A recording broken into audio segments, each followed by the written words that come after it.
सो आज हम डिस्कस करने वाले कि what is love, right. Obviously Valentine Day आ रहा है तो मैंने सोचा कि इस पर वीडियो बनाते हैं। बहुत सारे लोगों ने इस वर्ड को, लव को भी अलग अलग टाइप्स में डिवाइड कर रखा है। जैसे फैमिली के लिए लव अलग हो गया, दोस्तों के लिए अलग हो गया, अपने पार्टनर के साथ अलग हो गया, या फिर आप कह सकते अपनी कंट्री के लिए अलग हो गया। ठीक है, ऐसे different different kind of love हमने डिवाइड कर रखे हैं।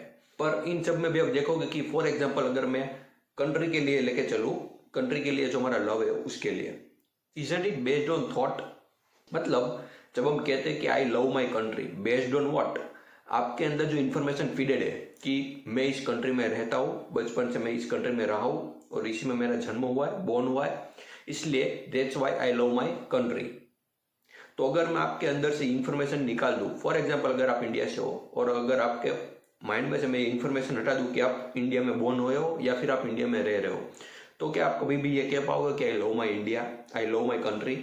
नहीं कह पाओगे। वाई? बिकॉज ये जो भी लव की हम बात कर रहे हैं यहाँ पर, that is all based on thought. और अब अगर यहाँ पर मैं कंट्री की जगह किसी इंसान की बात करूँ कि आप किसी इंसान को पसंद करते हो, वो भी बेस्ड ऑन थॉट। मतलब जब तक आप उसकी पॉजिटिव बातों पर फोकस करोगे, जब आप सामने वाले की अच्छाई देखोगे तो आपको अच्छा लगेगा। बट सेम टाइम पे जब आप उसकी बुराई देखने लगोगे, उसमें नेगेटिव चीजें देखने लगोगे, तो वही इंसान आपको बुरा लगने लगेगा और उस पर आपको गुस्सा आने लगेगा। सो ये सब जो हो रहा है वो हो रहा है थॉट की वजह से। थॉट आने की वजह से कुछ केमिकल्स रिलीज होते हैं हमारे ब्रेन में, जिसकी वजह से ये सब एंगर, जेलसी, ये सब बढ़ने लगता है। या फिर आप कह सकते हो कि इसी थॉट या फिर केमिकल का रिजल्ट लव होता है। बट क्या रियल में लव ये है या कुछ और ही है, उस पर हम डिस्कस करते हैं। सो यहाँ तक तो हमने देखा कि ये सिर्फ एक केमिकल रिलीज होते हैं जिसकी वजह से ये सब होता है। बट हम बहुत सारे लोगों से मिलते हैं, पर ऐसा क्यों होता है कि हम किसी एक इंसान की तरफ ही अट्रैक्ट होने लगते हैं, राइट। और ये अट्रैक्शन की बात करूँ तो वो भी अलग अलग होता है। या फिर किसी को साइकोलॉजिकली किसी से अट्रैक्ट हो सकते हो आप, फिजिकली, इमोशनली, या फिर फाइनेंशियली भी, राइट। फाइनेंशियली भी अट्रैक्ट होते हैं लोग। सो ये तो मैंने अट्रैक्शन की बात की। और भी मैं किस चीज के बारे में बात करना चाहूंगा जिसकी वजह से आप किसी एक इंसान की तरफ ज्यादा अट्रैक्ट होने लगते हो, वो है कंडीशनिंग। बचपन से लेकर आज तक आपने जो भी देखा है आज तक, या फिर जो भी सुना है, और जिस एनवायरनमेंट में आप पले बढ़े हो, उन सबको मिला करके आपकी एक कंडीशनिंग बनी है, जिसकी वजह से आपकी एक इमेज बनी है किसी इंसान को लेकर कि मुझे मेरी लाइफ में ऐसा इंसान चाहिए, ये क्वालिटी होनी चाहिए। और जब भी उस क्वालिटी से मिलता जुलता इंसान आपको मिल जाता है तो आप उसकी तरफ खींचे चले जाते हो और उसको आप प्यार बोलते हो, right. But that is basically a conditioning. Thought, memory जो यहाँ पर फीडेड है, अगर उसको मैं निकाल दूं तो आप वो अट्रैक्ट हो भी नहीं पाओगे। So is love based on thought? No. Love एक अलग टॉपिक है, वो किसी वर्ड्स या फिर किसी इंसान पर बेस्ड नहीं हो सकता। तो आखिर लव क्या है? जो रियल लव है वो बियॉन्ड है सबके words, thought, emotion, feeling, jealousy, anger, इन सबसे बियॉन्ड है। उसको अगर हम बारीकी से समझे तो अगर बात करूं मेरी और आपकी, हम दोनों में एक्चुअल में आप देखोगे कि डिफरेंस है क्या। डिफरेंस एक ही लेवल पर मिलेगा, वो है इंफॉर्मेशन।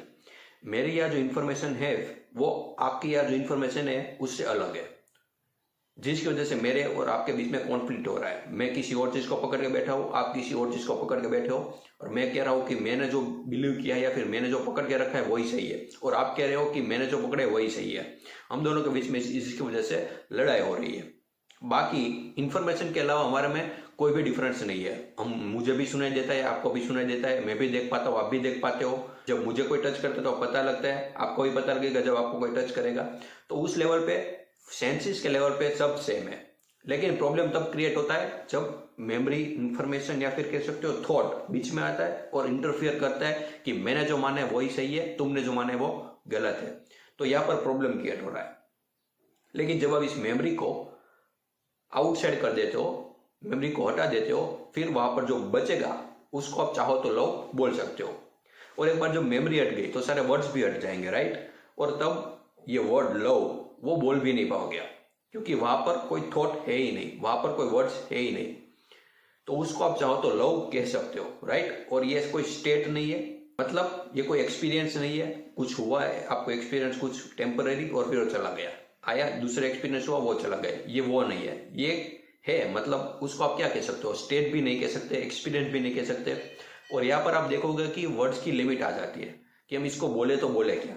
उसको आप एक ही चीज के समझ सकते हो जब आप उस लेवल पर पहुंच जाते हो, अंडरस्टैंडिंग के लेवल पर। वहां पर आप पहुंच के समझ पाओगे कि रियल लव होता क्या है। वहां पर ये फीलिंग्स इमोशन उसका कोई काम नहीं है। बट हैविंग सेड दैट, जैसा मैंने कहा आगे, अट्रैक्शन, लुक, ये सब भी जरूरी है, राइट, जरूरी है रहने के लिए। अगर आप लव की बात करो तो उसका और इसका कोई रिलेशन है नहीं, राइट। सो रियल लव ये है जब आप देख लेते हो अपने अंडरस्टैंडिंग के लेवल पर कि मुझ में और आप में कोई डिफरेंस है ही नहीं। डिफरेंस है तो सिर्फ इंफॉर्मेशन के लेवल पे और कोई डिफरेंस नहीं है। जब आप उसको भी हल्के में लेने लगते हो, मतलब आपके ओपिनियन, आपके जजमेंट्स, आपके थॉट्स, उसको भी जब आप हल्के में लेने लगते हो, तब आप जो बचा रह गया उसको आप चाहो तो लव कह सकते हो। Thank you so much.